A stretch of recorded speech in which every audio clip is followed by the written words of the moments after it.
So we're going to make a little system that will record what's being purchased maybe over the day and then give us a printout at the end to tell us what we need to reorder into a grocery store. So you could imagine this being linked up to your, for a grocery store's automatic checkout. You can record all the things that are being sold and then make a big list of things that have to be reordered into the store. So for our system, we're going to start with just a list of the available items. So we're just going to make it really quick. Maybe have apple. And of course, in a real system, it would be the weight of these as well, because you wouldn't care if one person bought 1 orange or 5 oranges or whatever else. It would make a difference. Maybe there's salt.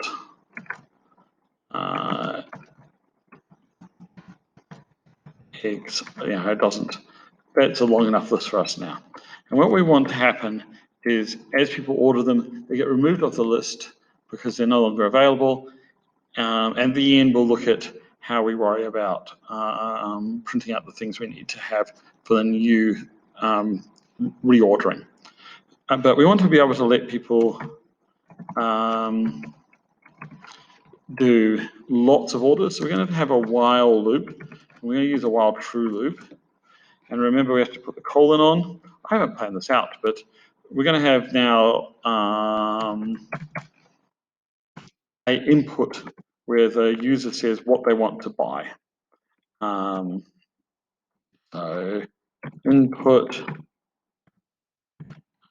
again, we need a prompt. What is being bought? And maybe before that, we even want to have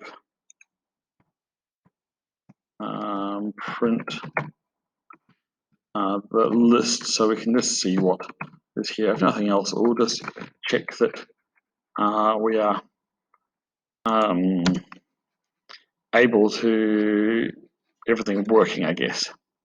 So we want to bought that, we want to remove it from our list.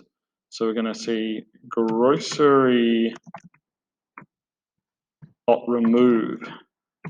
And as long as what they've typed into the bought matches exactly what's in the list here, that's going to work.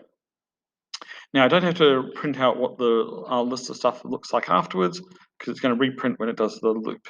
So let's run this. So let's say we've got apple, and now it reprints it without an apple. Maybe we do salt. Now it's going to have problems if I then type salt again. It's going to come an error because it hasn't found salt. And we can fix that with a try except. We're not going to worry about that now. But that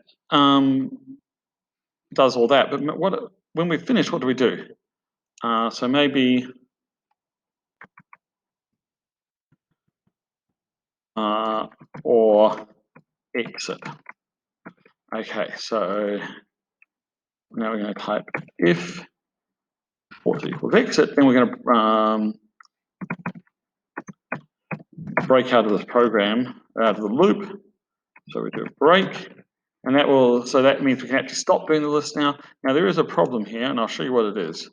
So I've got my list here, and maybe I buy eggs first, and then I say exit, and it's going to come up with an error, and that's because it says it tried to remove exit from the list and couldn't.